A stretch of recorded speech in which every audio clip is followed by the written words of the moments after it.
I'm Dr. Bijan Zarrabi, a resident psychiatrist at a Harvard-affiliated hospital. And I'm Macy Isaacs, a stand-up comedian who likes to speak openly about my own mental health struggles. You're welcome. This is the podcast SSRI'M OK. Serious side effects may include laughter. In rare cases, healing may occur. Rare? I hope it's not rare. Do we just jump into it? I think we jump in. We say hello to each other. Hello. Hello. Hello. Hello. Hello. Hello. How are ya? I'm good. How are you? I'm good. I'm good. Good. I'm excited for this episode. Me too. I'm excited for this topic, and I'm excited for our guest. Me too. So we're talking about sleep apnea. Mm-hmm. Do you know how common it is? No, I don't. I mean, no. Can I guess? Yes. 50%. Of people? It's like that would be wild. That would be like people are so tired and they don't know why. Mm-hmm. Well, I think a huge number of people who feel that might have sleep apnea, but it's 34% of men, so like 1/3 of men, and 17% of women. So this is like very common. Then we got to talk about. To be honest, my dad had a CPAP machine, so I grew up with some CPAP awareness. Oh, but I feel like sleep apnea is something that people don't understand exactly, because like I don't exactly know if I know he has it, but I don't know what it means. So got it. I need that. Okay, great. Let's talk about it. So sleep apnea, it's a very, very common sleep disorder, and it's where you have frequent pauses in breathing during your sleep. There's two types of sleep apnea. One is obstructive sleep apnea, which is the most common and the one we're going to spend the most time on, and then central sleep apnea. So obstructive and central. Obstructive sleep apnea is the one where you have repetitive, partial, or complete collapses of your upper airway during sleep. So, like pretty much your upper airway is partially or completely blocked off. And if you have a partial obstruction, it's called hypopnea. If you have a full obstruction, it's called apnea. So like you're just like pretty much not breathing during sleep. And this happens because there's a series of muscles in your upper airway that keep your airway open. So like your tongue kind of contracts forward, and that helps keep your airway open. And also you have your soft palate, which is, the back of your throat, the uvula, that little... Yes. So your uvula is connected to your soft palate. So like at the roof of your mouth in the back, that's your soft palate. And during sleep, you have muscles that help elevate that. So moving your tongue out of the way and moving your soft palate out of the way helps keep your airway open. Okay. For people with obstructive sleep apnea, your tongue might move back, your soft palate might obstruct your airway, and these are things that can cause that partial obstruction or full obstruction. Can I share very quickly? You brought up uvula, and I haven't been able to focus since you said that. Because there's a movie called Monster House that is such a funny kids movie. And I would like to share my screen with you. It's like a 20-second clip.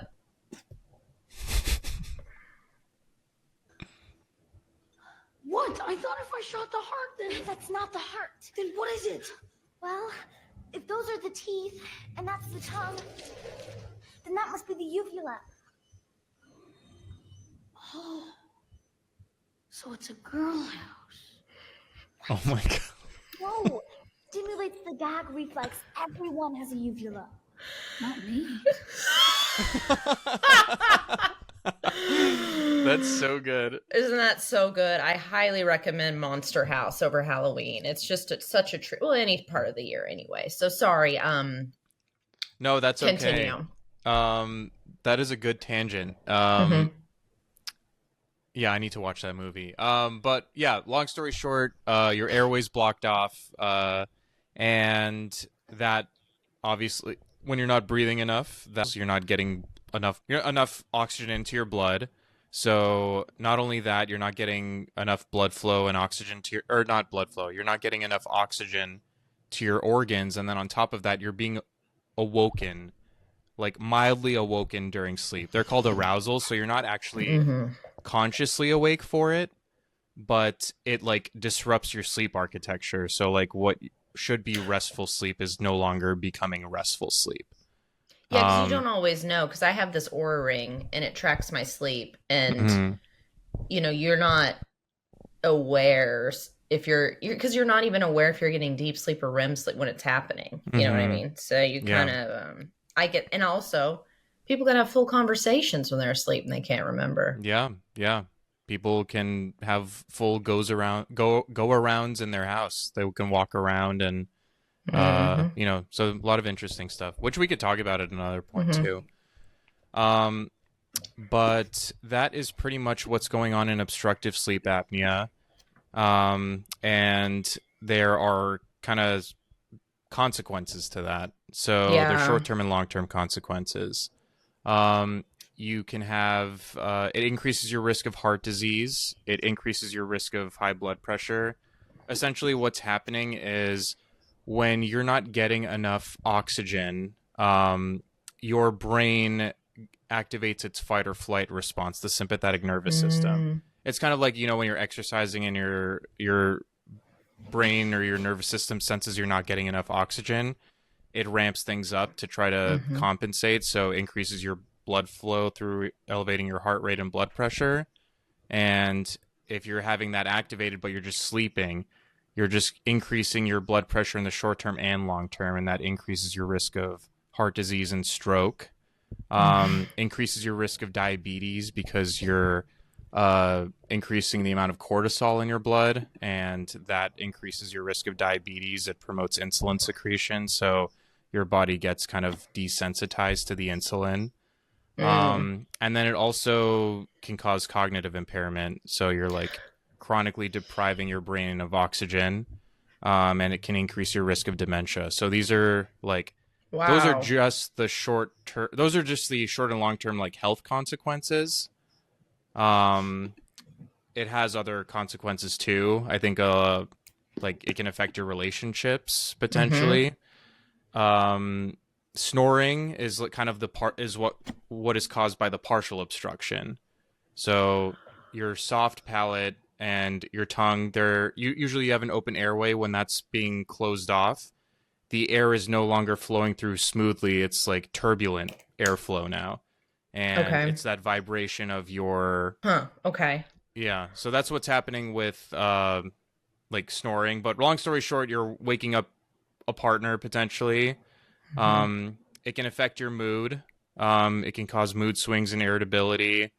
And it can increase your risk of depression and anxiety. In fact, people with sleep apnea are 2 to 3 times more likely to develop it.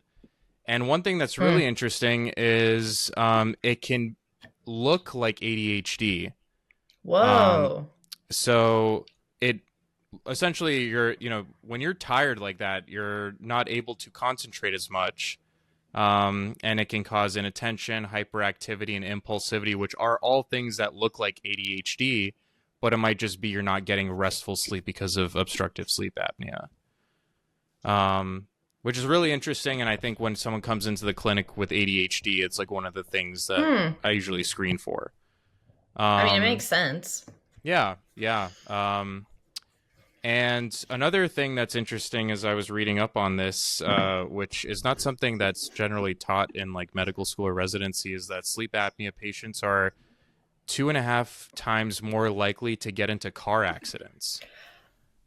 I mean, you could be falling asleep or not paying, It makes complete sense. It's but you can see like if this is untreated, it's putting you at so many different health risks. But how do you why do some people get this? So there's different like quote unquote risk factors for it. And if you think about how it works, like, things that are decreasing the amount of diameter you have in your upper airway can contribute to it. So people with larger tongues or smaller jaws, things that can push the tongue back, can block off the airway.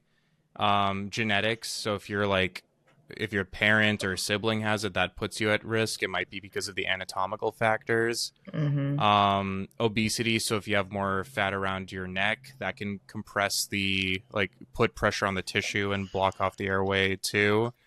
Alcohol also it relaxes your muscles and can kind of push your tongue back and block off the airway. Smoking, whether it's cigarettes or cannabis, that can inflame your airway, cause swelling, and also more mucus, so that could block things off.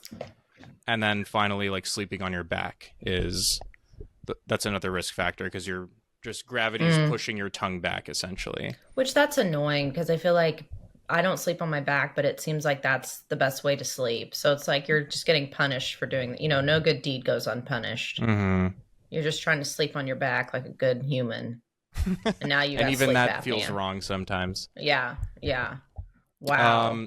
There's actually a when you're screening to see if someone has obstructive sleep apnea, there's this mnemonic that we're taught in medical school and residency to screen for it. It's called the Stop Bang questionnaire. And so each letter stands for a different symptom or sign. Stop Bang. This sounds more like for women to protect themselves. Like a self-defense? Like a self-defense if somebody wants more than they want. Stop Bang. Yeah, tell me about Stop Bang.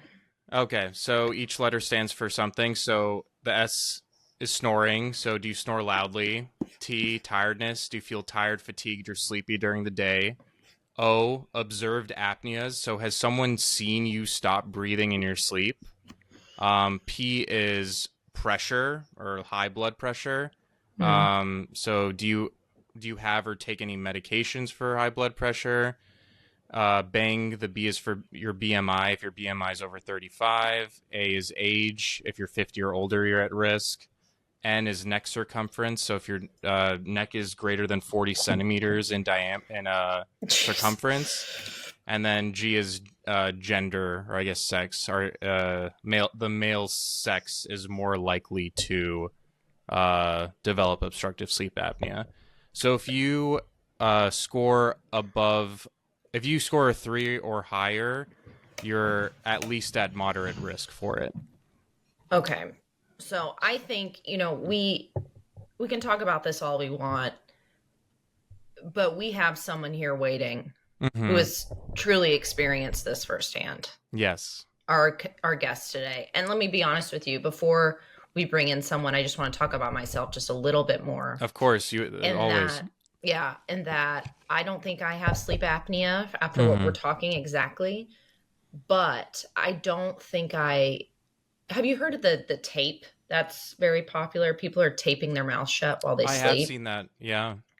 And because I've noticed I drool a lot, and I think I'm trying to get more air because I'm not getting enough through my nose. So I think I'm getting it. So I think that something's going on with me that I need to check out.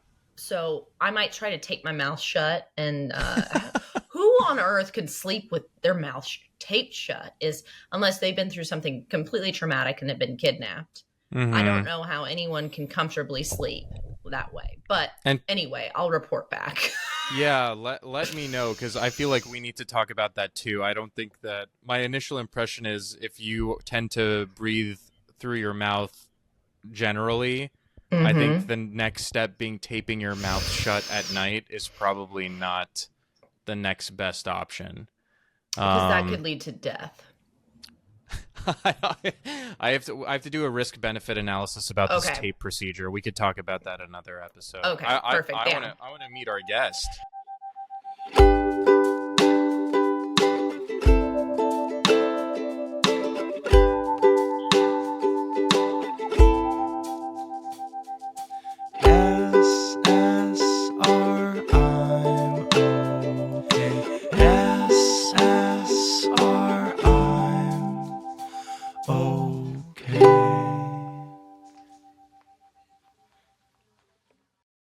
Do you love stories? Stories with heart? Stories with heart and gossip? Then tune into Kadi Assad Ghost Detective with me, Kadi Assad, and my friends Julia Stone and Mark Solo. We talk to entertainers about a time they were ghosted and try to figure out why that happened. It's touching, funny, and always hilarious. So tune into Kadi Assad Ghost Detective wherever you find podcasts. We are brought to you by Pure Yoga TV, on-demand and live-stream fitness and yoga classes. Get fit fast. Stay fit for a lifetime on your schedule. Choose from an ever-growing selection of classes, including hot yoga, vinyasa yoga, inferno hot Pilates, yoga hit, ashtanga, meditation, and even more. We all know that exercise helps mental health. Well, now you don't even need to leave your home to reap those benefits. For only $9.99 a month, you can get full access. Go to pureyogatexas.com/pure-yoga TV and become a member today. Our guest today is Mr. Scotty Cav. He is a stand-up comedian here in Los Angeles. He's a dear friend. He's very funny. Everyone should follow him on Instagram. We'll give you that later. But please, Scotty Cav, are you there? Come on in. Wow. Thank you. Thank you for having me. How do you feel about us talking about something you've been dealing with? I want you to know that I scored an 8 out of 8 on the stop thing. You're not 50 years old. Well, okay, 7 out of 8. So, yeah, that's I'm pretty excited about that. Yeah. Well, wow. Yeah, tell us a little bit more. When were you diagnosed? Let's see. I was 2019. I was pretty confident I had it because all the things you guys have mentioned, basically people just noticing how loudly I snored, like roommates hearing it through the walls, to like going camping, and I was chronically tired. I fell asleep at work a bunch of times. I fell asleep driving a bunch of times. Really? Somehow never got into an accident, but the other thing I noticed is I would wake up in the middle of the night constantly, and I would always have to pee. Yes. Yes, and I believe it's because some chemical, when you wake up that much, there's chemicals telling your kidney to use the bathroom more or something like that. But I just had to pee all the time. I was so tired. So I eventually went to get a physical, first one in like 6 years. And I was like, I think I have sleep apnea. And it was a long, long process to finally get a CPAP. But did, and it changed my life like immediately, pretty much. That's awesome. So it was really affecting your life. Like, yeah, I was progressively becoming fatter throughout college and snoring more, but I was not tired ever. So I think it was probably more passive. And then in like 2018, I was just falling asleep, like sitting down, falling asleep, talking, like dozing off, like quickly and being like, what the hell? And like at red lights and stuff, which was really scary. And and then just was so tired, but it just kind of becomes normal for that's how you operate. So you're like, yeah, I probably have sleep apnea, but whatever. You're also so tired, you probably don't want to even make a decision. Go do something. You're too tired. I was too tired to go to the doctor. Oh my gosh. But it is crazy too, and the way insurance works, or at least it did for me, is you can't just go get a CPAP machine. It was a really long and frustrating process to get that piece of equipment. You had to do a lot of things, from going to a pulmonologist to then getting into a sleep study to getting the sleep study analyzed to then getting the equipment, making sure the equipment fits. It took 7 to 8 months for me to get a CPAP from the original doctor's appointment. Some of that was my fault, but some of it was just a pulmonology appointment not available for 8 weeks and stuff like that. Wow. Yeah. And then you did a sleep study. I did a sleep study, yeah. How was that? Because I thought about when I still am really tired, and I thought maybe that was the situation. I was like, maybe I should get a sleep study, but then I was like, there's no way I'm going to be able to fall asleep with these people watching me. Okay, it was fascinating. So they didn't offer an at-home one, which I was hopeful for because I was nervous. But I went to some doctor's office, and it was basically like a hotel. So you go in, you check in the waiting room, but then you have your own room. It's just a bed and a staff. I don't know if it was a nurse or doctor. I don't know. Hook you up to a bunch of wires, and they tell you like, "Hey, try and fall asleep. But we're watching you. There's cameras watching you." And then I was so nervous because I wake up so much and have to pee. I was like, "What if I have to use the bathroom?" And they're like, "Well, you can either ring this button and we'll come in and we'll take everything off, and you can go to the bathroom and come back. That's like a half-hour process, or you can just pee in this bucket." And they give you like a medical, I don't know, like a plastic, like a bedpan. Yeah, essentially like a plastic bottle bedpan thing. And I was like, "Well, I'll definitely be calling you in." And then I woke up and had to pee and was like, "Nope, I don't want to. I'm going in the bucket."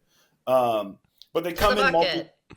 Yeah, they come in multiple times at night and try different equipment on you too. So it was a very bizarre, weird process. At 5 a.m., I got up and I left and went to work. I was waking. The results of that study was that I was having 60 apneas an hour. Wow. And so to your point, Bijan, like not waking up to consciousness 60 times an hour, but having 60 apneas, and then probably waking up about 4 to 5 times an hour. And that went on for 2 years before I got a CPAP machine. So I don't think I had deep sleep for like 2 years, which is wow. Maybe even before that though, Scotty. It probably wasn't great before that. Yeah, I snored a little bit growing up, even when I was like in shape, but I was never tired, and it was never crazy loud, and it would just be once in a while. Like it was probably more based on positionally how I was in my bed or whatever. But then it started to get like girlfriends and also roommates noticing like that is abnormal, and also you wake up coughing and like gagging sometimes. I'm like, yeah, we should probably go get this looked at. Still took me 2 years to do it, but yeah. Wow. Do you mind if I just like kind of talk about how your experiences relate with like what is like commonly like experienced in OSA, like how common everything you said is, and provide a little more context on like the sleep studies. So like for signs and symptoms is, yes, if someone has seen you sleep and has told you snore or gasp during sleep, like it can often look kind of like people witnessing it are like sometimes like afraid, like they're frightened for you. Did anyone talk about that?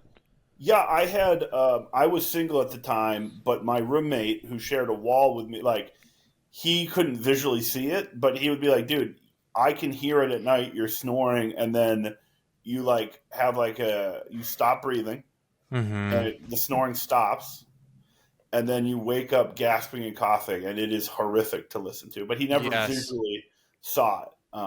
But yeah, it can sound like gasping or like choking even, which can sound really distressing. And also what you said about waking up to urinate is also a very common sign of obstructive sleep apnea, because sometimes what happens is your sleep is disrupted, like, which is what happens. And sometimes people wake up and they're like, oh, maybe I'm waking up because I have to urinate. And it's not necessarily because of that. It's because you were awoken because of the snoring, and then you're like, oh, I guess I now have to pee.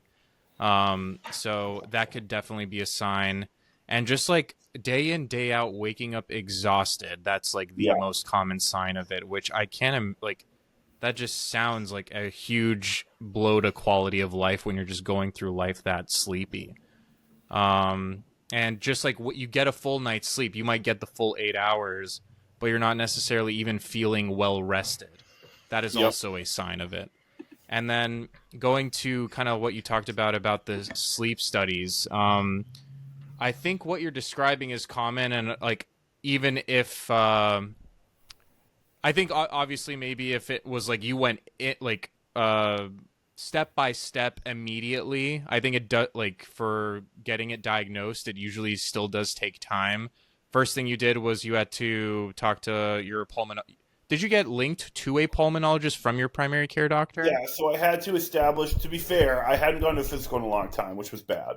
And I knew I had sleep apnea, and I just wanted to go get a CPAP machine, but I had to go through the normal procedure. So I had to establish a primary care physician, go to a physical. He had to rec me to a pulmonologist. From there, I had to visit the pulmonologist and take a test. And then from there, they set me up for a sleep study. From there, after the sleep study, I had to go into the pulmonologist again to get the results. For the results, I then had to go to their partnered medical supply person to get fitted or to test out equipment. And then from there, they mailed me the equipment. The equipment showed up. It was the wrong order. So then I had to reorder. So that was like another 2 weeks. The irony to this is that the day I got the wrong equipment, I was going home for a wedding in the East Coast. I drove my dad's car to the wedding, and I was falling asleep on the highway. And I was like, dude, you have got to get off the road. And I pulled over to sleep. But when you have sleep apnea, the sleep doesn't do anything. So I had to just chop up my drive. This 2-hour drive became 4 hours because I had to just keep pulling off to take a break. But I couldn't get any rest. This is hell. Oh, That's yeah. Well, brutal. Again, when you're doing it, you don't really realize it. But when I did finally get the CPAP, I was so nervous it was going to be uncomfortable and it wouldn't work. And I was so discouraged. And I put it on the first night. And I woke up 8 hours later and I felt like a new human being, immediately. Oh my gosh. That was such a relief. I wanna hear more about that. There's 2 different types of sleep studies you can get. One is an at-home sleep study where they send you all of the equipment, and you can do it at home and then send it back to them, and they'll interpret the results. And the other one is an in-lab sleep study. It's also called polysomnography. The pros of the at-home sleep study is obviously you don't have to spend the night in a lab, which I think is odd for a lot of people. And it's more representative of what your actual sleep is like because you're doing it at home. And they have this equipment that measures your airflow and how much your chest is moving, to measure the effort, and also measures your blood oxygen levels. But the con is it's only good for diagnosing obstructive sleep apnea.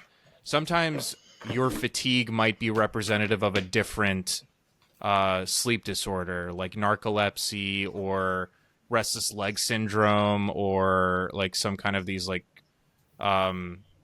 behaviors you have during sleep that might be the underlying cause. And for those, you need the in-lab study. I think another con for the lab one is it might be more expensive, but essentially, if you know you have sleep apnea and you're just doing this to get the diagnosis and you're not worried about any other sleep disorder, then the in-home one is fine. But if you're not really sure, the lab one is better. And also, sometimes if the test is inconclusive at home, you need to get the in-lab one regardless. So that's just some background for people who are thinking about it. Those are the different options available to you. Okay. What was your thought when you put the CPAP on and woke up the next day? I was super anxious and nervous that it was not going to work because I'd heard that. I don't know if the statistic is true, but I'd heard about 25% of people that try CPAP, it just doesn't work. Either it doesn't fix the problem or it's too uncomfortable for them and they have to explore other options. I was so scared that it wouldn't work because I was like, I'm not a good sleeper. Now I think I just wasn't a good sleeper because I had sleep apnea for 2 years. So when I put it on, I was like, oh, this is maybe for 2 minutes. I was like, this is uncomfortable. This is weird. I don't know if this is going to work. And then I just woke up the next day, 8 hours later. And I felt instantly I can't even explain, without sounding corny. I was like, oh, it was overnight. I think my life just changed. I have energy to now go on a walk and do exercise and potentially lose weight, which will help the sleep apnea. I'm not falling asleep on my way to work today. Wow, this is great. And then the second night, I actually fell asleep without it on by accident. And I woke up in the morning and I was like, oh, I slept through the night. That's interesting. And then I immediately started falling asleep again. And I was like, nope, that's not Wow. going to work. And Macy, we actually had a show that night at the Comedy Store. So I was home late. And then, I don't know, when we used to get back from the Comedy Store, 2 a.m. Yeah. So I woke up at 8 a.m. or 9 a.m. It was like, maybe I didn't wear it. I think I feel fine. And then I was falling asleep immediately within a few minutes. So I was like, nope, not doing that. Went back on, put the CPAP on, woke up at 3 p.m. feeling incredible. And I've never, ever slept that late in my life. And I was like, oh, this is awesome. This is great. Wow. You could see in color for the first time, sort Yeah, of. or at least I had energy like I had in college again. It was pretty exciting. Over time, I've only grown more annoyed because it's just cumbersome and you have to bring it every time you travel and so on. But I wouldn't obviously trade it back for what I was going through. So it's pretty helpful. So my dad, when he had a pretty early CPAP, kind of like a state of the art, it was huge. And we would travel, and he'd bring, and it was like every time TSA thought he was trying to take down the plane with this thing. It was, Gosh.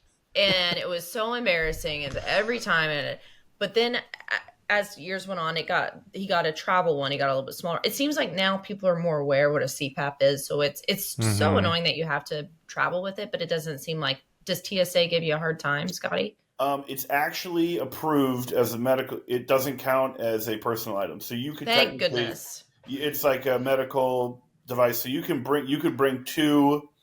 You could bring a carry-on, your personal item, and a CPAP, and you wouldn't get flagged. I always pack mine because I feel guilty, which is dumb. I should take advantage of it, but I think they're becoming so more. I clock dozens of them every time I'm at the airport. The bags that they come in. And I feel like sleep apnea, specifically over the last 5 to 10 years, I feel like people are way more aware of it than they used to be. And I feel like a lot of people have done the sleep study. And maybe that's just my truth because I have sleep apnea, but I feel like it's been a big topic of, I don't know, more and more people know about it, I guess, over the last 10 years. I have no basis of fact for that. That's just what I think. But I feel like more and more people have CPAP machines and are just dealing. More and more people are getting them. I feel like because they just don't want to be tired anymore. I don't know. Well, I think it's a couple things. One is they are now made to be a lot smaller and more compact. I think people have this when they think of a CPAP machine, it's like this super intense machine, and I wonder, Macy, if your dad had one of the older ones that is larger and more intense. Yeah, I think he had the very first CPAP. The first one ever made. But the machines have gotten a lot smaller, and I think there's different types of masks that people can wear too. There's the one that goes over your face completely, the full face mask. So that covers your nose and mouth and delivers continuous air pressure through both. But they also have ones that are just through your nose. They have one that's just a nasal mask, so your mouth is completely free. And then they have another nasal one that is literally just two pillows that go in, two small pillows that go into your nostrils. Fun. So yeah, it is fun. So it's just it's gotten more and more convenient for people, and obviously I think they kind of vary it based on if you're a mouth breather. So if you're a mouth breather, you're not able to use the nasal CPAP machines or the nasal masks. But long story short, there's different options available. So when patients tell me that it's not comfortable for them, I usually talk to them about what are the different options, and usually refer back to the doctor who prescribed it to give them different options.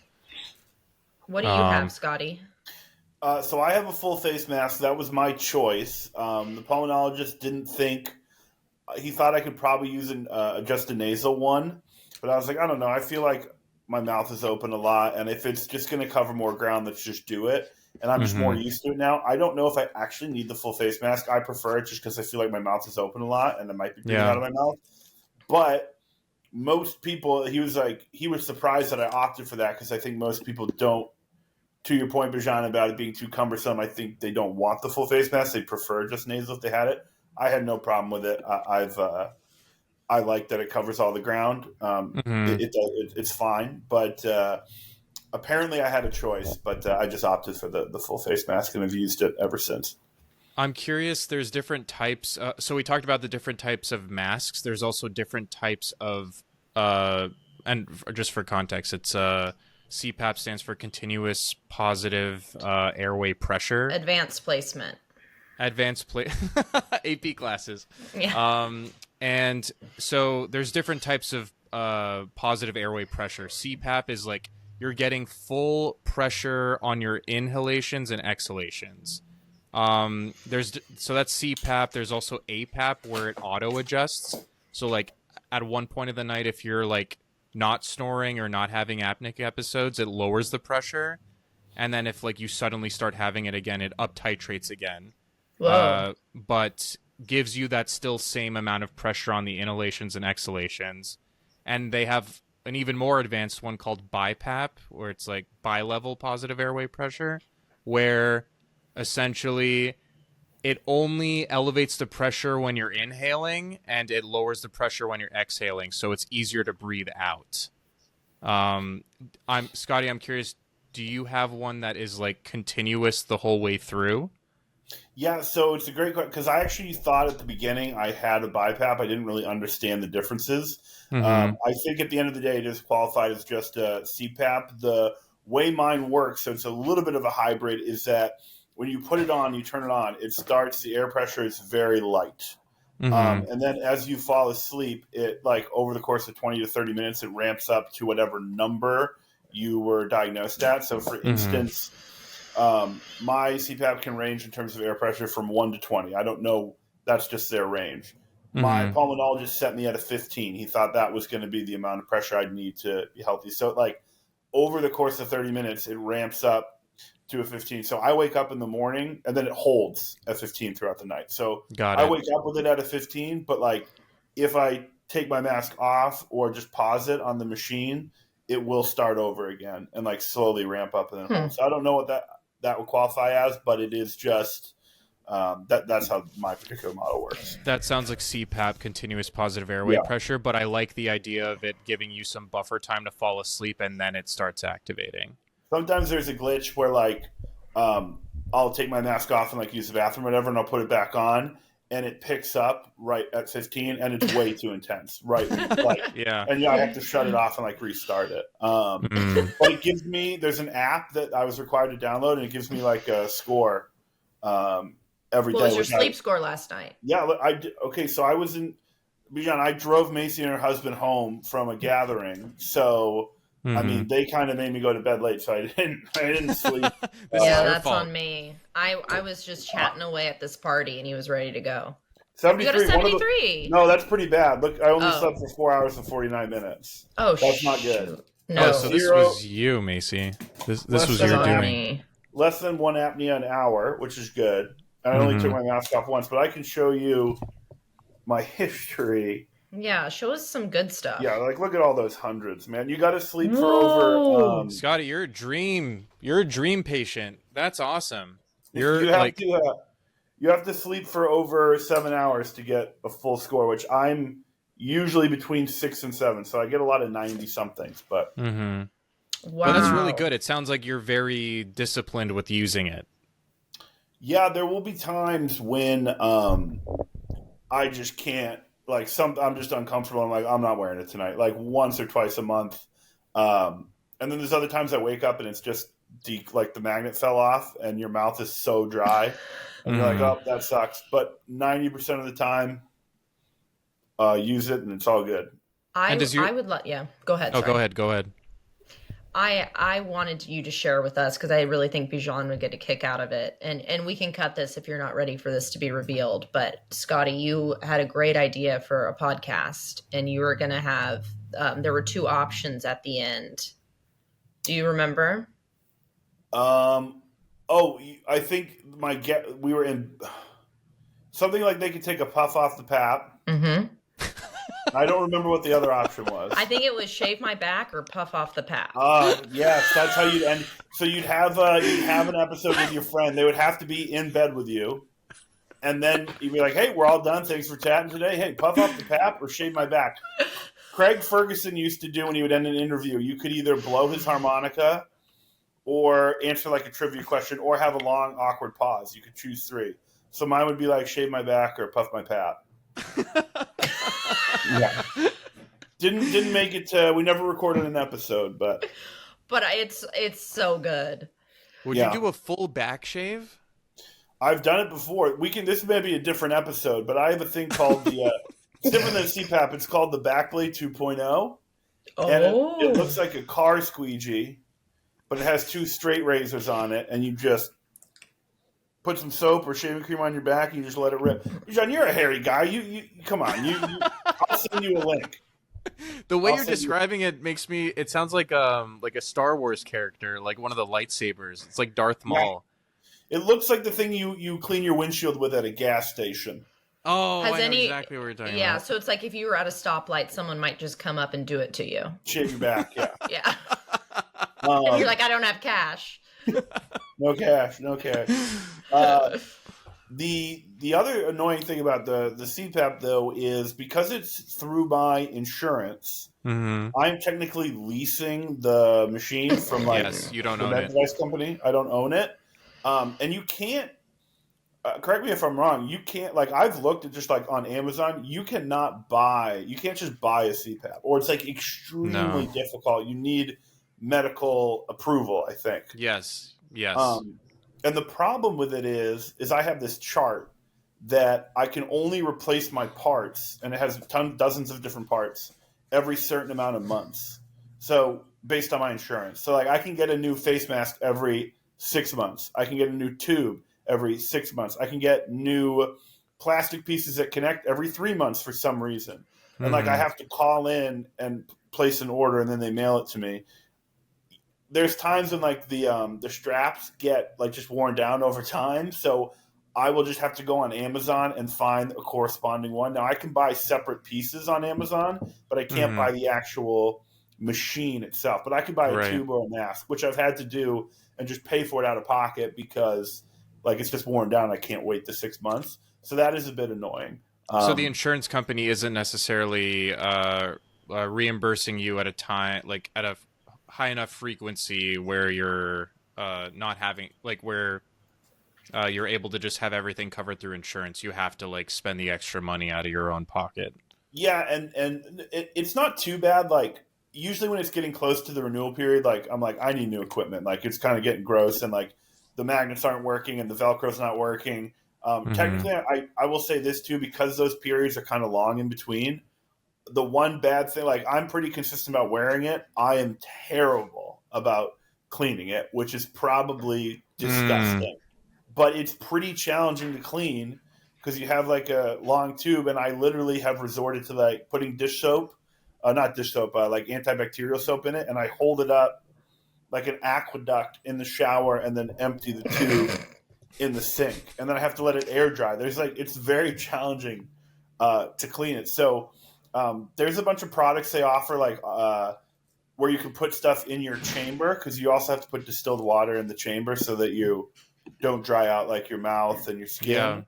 And then allegedly it cleans it. I've never bought it, and I stopped filling the chamber with water because it was getting annoying to just keep distilled water on hand all the time. So I just do it dry, which I've never had a problem with like chapped lips or dry mouth, but I think I just got lucky with that. I assume people would have a horrible time if they were apt to get like dry mouth or chapped lips or something like that, and they weren't. I'm surprised you haven't gotten it, especially at like that high of a pressure too.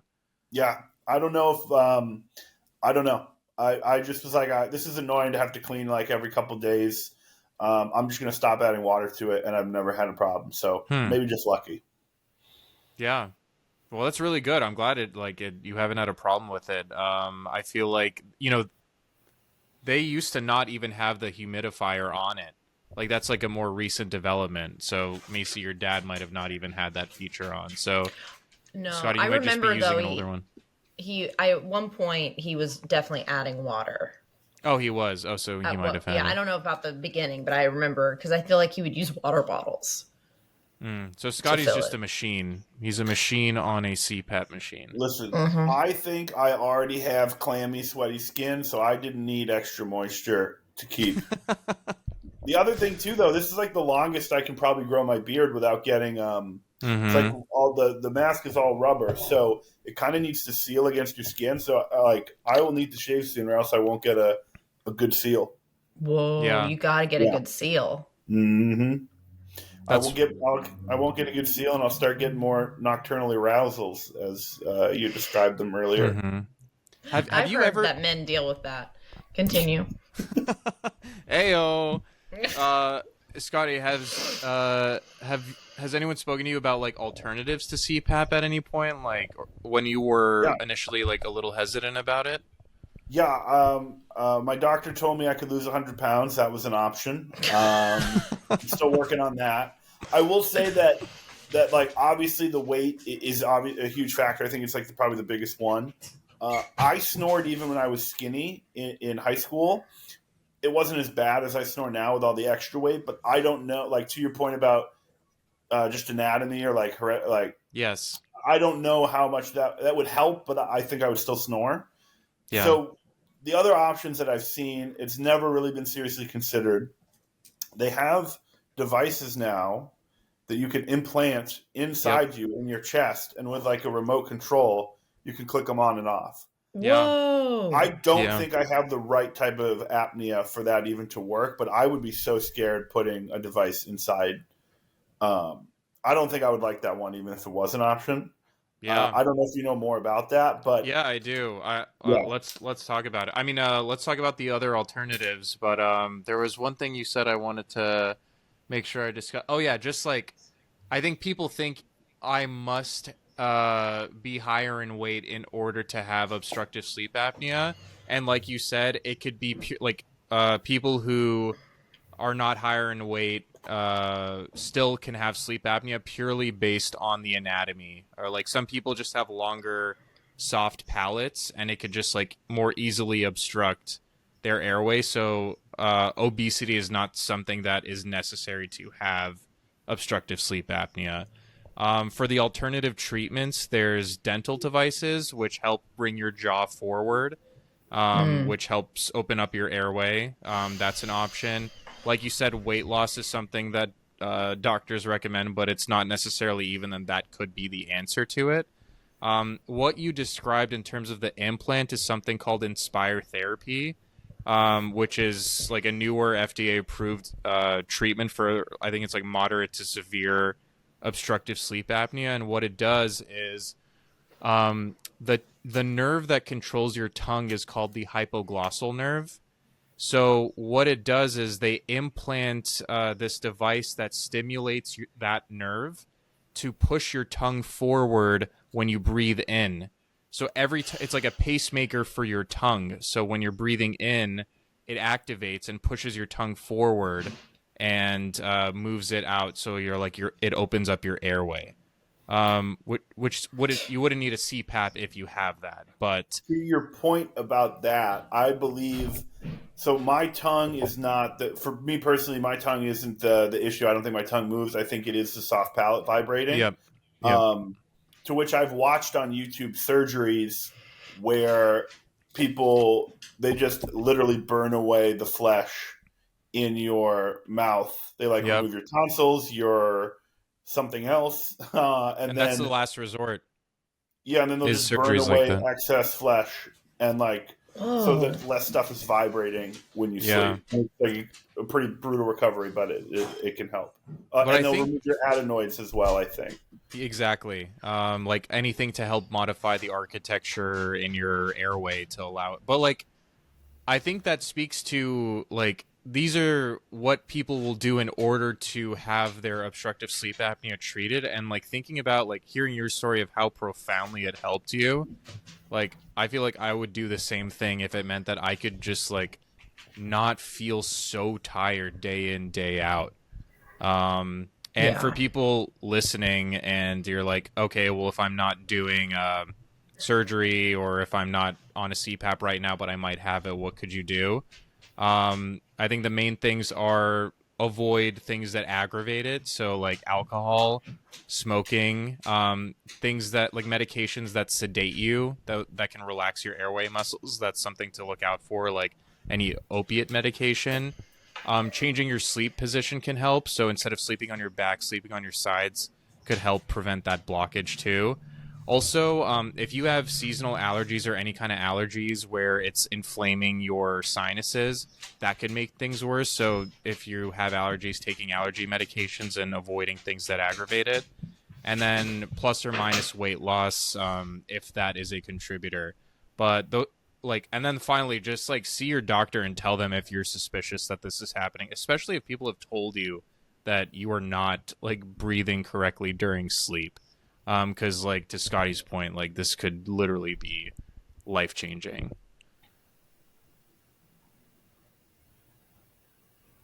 Wow, that was a good synopsis. Yeah, thank you. I wrote it down. Yeah, that you really just brought it all together. I also will say quickly, I used one of those mouth guards. I tried that first. Oh, you did?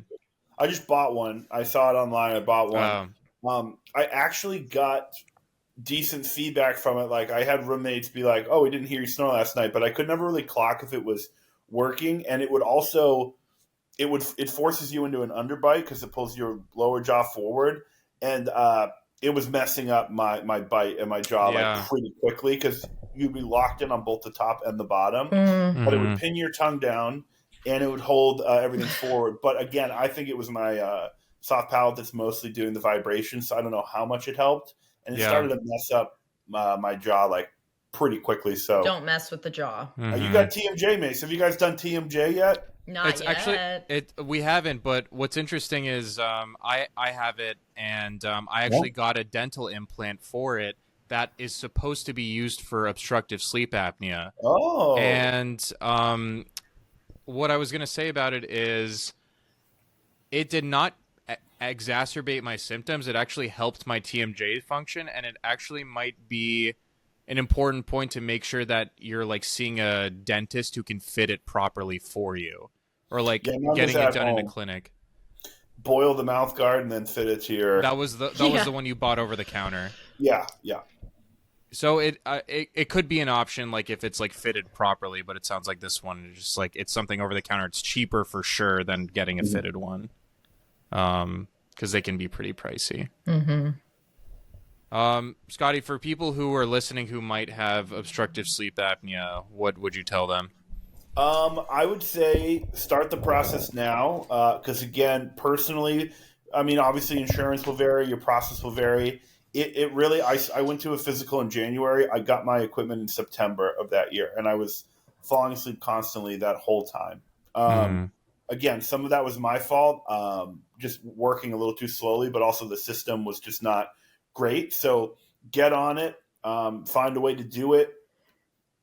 I was annoyed I had to go to the lab, but I'm very thankful that I did a lab study versus an at-home, because it was one night and I knew it was done correctly. And then just try and be patient at the same time. You might get your equipment and it might not fit perfectly. It might be uncomfortable, but I know many people have told me they've done sleep apnea and they like to call it their sleep apnea journey, and they have to like try different masks and different equipment. But once you get it figured out, genuinely life-changing. It sounds a lot like finding a good antidepressant a little bit. Yeah. You know, you don't know what you have to try out a couple of ways. Yeah. A couple of different ones. Yeah. I think that's the most frustrating thing about medical stuff in general is like, just give me the pill or whatever that fixes it, but it takes so long to find the right setup. But once you do, man, it was infinitely better. I would love to kick the CPAP one day. I don't know if I even lose weight, if I will, because I'll probably still have it, but I'm pretty used to it now. But maybe we'll see. We'll do a follow-up in 3 years. So I'll let you know. Follow-up appointment episode. But yeah, I'm glad you did the in lab too. I think the at home studies pick it up at like a rate of like 80 to 85%, but the in lab is like 90 to 95. Oh. So I know, like, I mean, for sure, like finances might be an issue, and it's cheaper to do the at home. But if your insurance is covering it, like, I think the in lab is totally worth it, especially if you're not sure if it is necessarily OSA, obstructive sleep apnea. So, also, by the way, just to mention, they were saying I was having 60 apneas an hour. According to my doctor, that's like a little bit hot above average, but it is actually, people have it like hundreds of times. Like I was in like the 75th percentile, so I was still up there, but like it's pretty crazy. To put that into context, like the number they use is called the AHI. It's your apnea to hypopnea index. So it's the number of apneic or hypoapneic episodes you're having in 1 hour. If you have 5 to 14.9, that's mild. 15 to 29.9 is moderate, and 30 and up is severe. And you were having what number of 60? 60. So it was qualifying as severe. Mm-hmm. So thinking about you having severe obstructive sleep apnea and you getting one night of just full quality sleep after so long, like it sounds incredible. Like it sounds like a huge change. The other way I could clock that I was actually sleeping too was I started having dreams again, which I was not. I wasn't even aware of it, but when I started wearing a CPAP, I would wake up to dreams. I hadn't dreamt.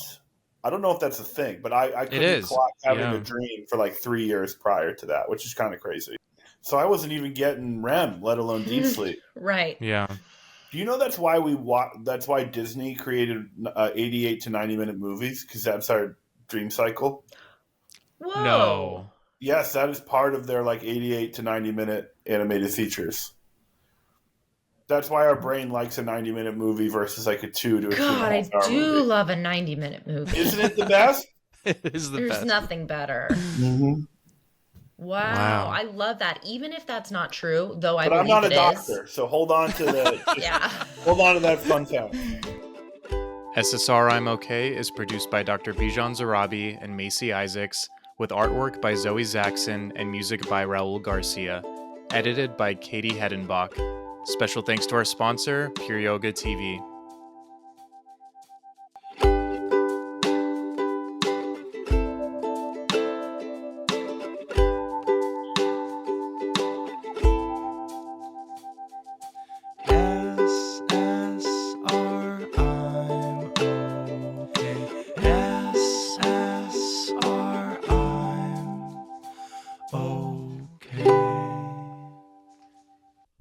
The information provided in this podcast is for educational and informational purposes only and is not a substitute for professional medical advice. Always seek the advice of a qualified mental health or medical provider with any questions you may have regarding a psychiatric or medical condition. Never disregard professional medical advice or delay in seeking it because of something you've heard on this podcast. The views and opinions expressed by the guests and hosts are their own and do not necessarily reflect those of their affiliated hospitals or medical facilities. While we make every effort to broadcast correct information, we are still learning. We will double-check all of our facts, but realize that medicine and psychiatry are constantly changing. We welcome any comments, suggestions, or corrections of errors.